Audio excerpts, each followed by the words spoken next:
On December 4th, 2015, thousands of fans descended on the Meadowland's Exposition Center to attend Walker Stalker Con. In this report, we'll give you a glimpse of what fans found inside, the vendors, the stars, and of course, the cosplayers. We also have interviews with a number of guests. We'll tell you the good, the bad, and the bizarre for this convention. One of the main attractions of this con are the celebrity guests. While many of the guests have appeared in The Walking Dead, they also had guests from The Vampire Diaries, Breaking Bad, Gotham, Comic Book Men, and more. So suit up, it's time for a con report.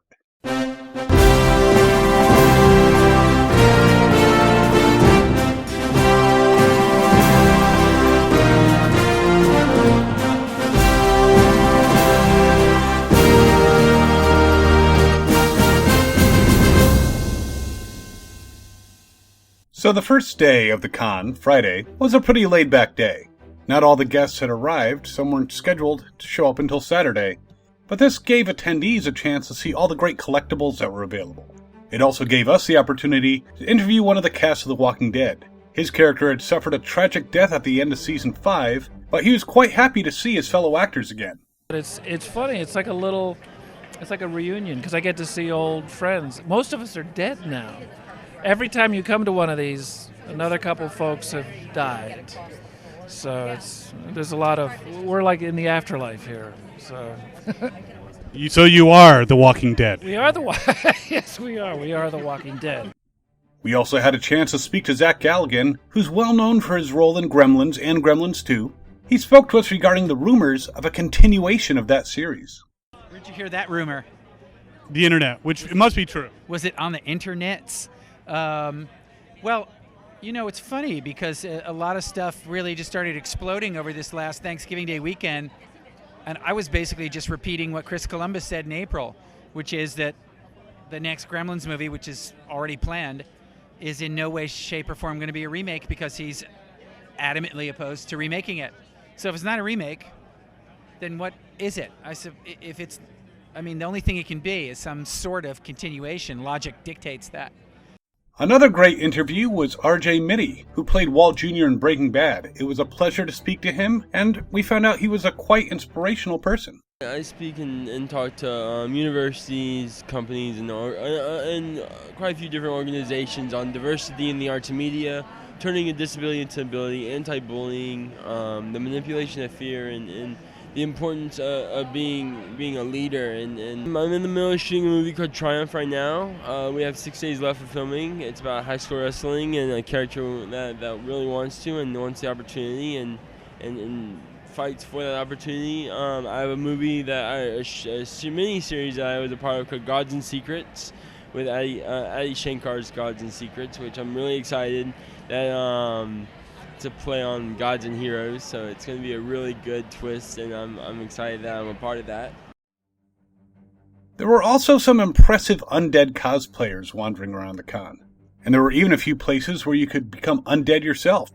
One booth provided a digital experience, which didn't require any makeup removal later, while others actually used makeup and appliances to allow you to wander the con in rotting style. Another highlight was Tate Steinsiek's special effects makeup demonstration, which finished out the first day. We had a chance to speak to him as well. Can you describe what you did to create this wonderful beauty? This is a multi-piece, a foam latex multi-piece that we've done. So there is a prosthetic on this side, obviously, to create the swelling. There is, which wraps around the corner of the face down to, pretty much next to the mouth. Then we have this appliance over here, which pops out the skeletal anatomy, gives us a little nice wounding, and wraps into the chin. So nice and gross. The second day of the con proved that Friday was the calm before the storm. While there was plenty of fun to be had, the amount of attendees caused periodic delays getting into the convention center, keeping some fans outside for an hour or more. Inside, there were times that the traffic flow caused things to come to a standstill, and staff did work frantically to solve these issues, but it took a little bit of time before it was under control. Still, if you managed to navigate around, you could outfit yourself as a survivor. The vendors had plenty of supplies and even bladed weapons for you to use on those pesky walkers, biters, zombies, or whatever you want to call them. There's one character from Fear the Walking Dead who would have probably loved to get a hold of some of those blades. Lincoln A. Castellanos, the actor who played Tobias, was very happy to be at the con. Without the fans loving Fear the Walking Dead, I wouldn't be here. That's the truth. So I'm very grateful that people love the show and love The Walking Dead, like I do, because I was a fan of the comics before the shows. So to be here as a fan, it's very humbling. So some attendees showed their fandom in cosplay fashion. From young to old, we saw plenty of costumes, some from The Walking Dead and some not. We spoke to Scott Wilson, the actor who played Herschel on the show, and asked what he thought of cosplayers. I love it. I mean, they love dressing up and they love being, they're having fun. It's nice to see people have fun, and there's so much bad stuff going on in the world. You enjoy seeing people have a little fun. He's also starring in a new series coming this spring. I'm in a new series called Damien that's based on the old film The Omen that will start airing, I think, sometime in March. And the showrunner on it is Glenn Mazzara, who was the showrunner on The Walking Dead while I was there. And it's a lot of fun. Damien is now 30 years old. And no more Mr. Nice Guy for me. Sunday at the convention was less crowded, partly due to less attendees and partly due to adjustments they made to the layouts. And while a few guests weren't around on Sunday, there were still plenty of people to meet. But if meeting actors isn't your style, there were also a few authors around, and some of them had some interesting takes on a post-apocalyptic world. We had a chance to talk to Jay Bonansinga, and he had some really interesting things to say about cosplay.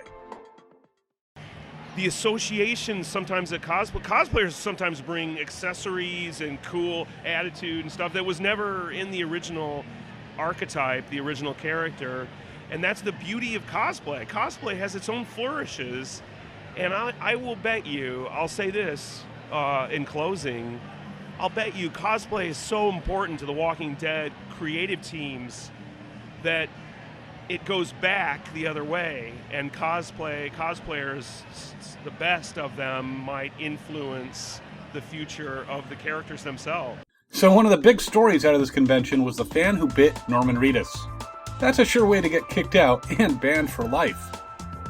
Norman took it in stride and posted his response on Twitter.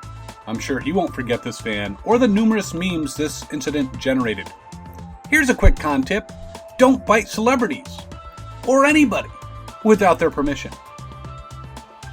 Overall, many fans had a good time at this convention, though there were some, especially those who only attended Saturday, who weren't exactly pleased. That might affect their future plans to attend Walker Stalker Con.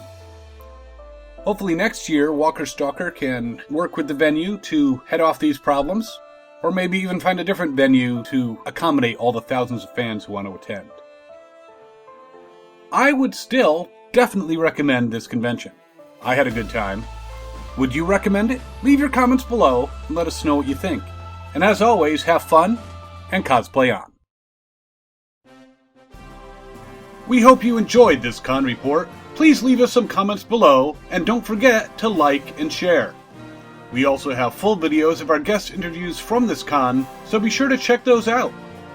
For even more information and links to episodes and our other videos, visit our site at www.cosplayspotlight.com.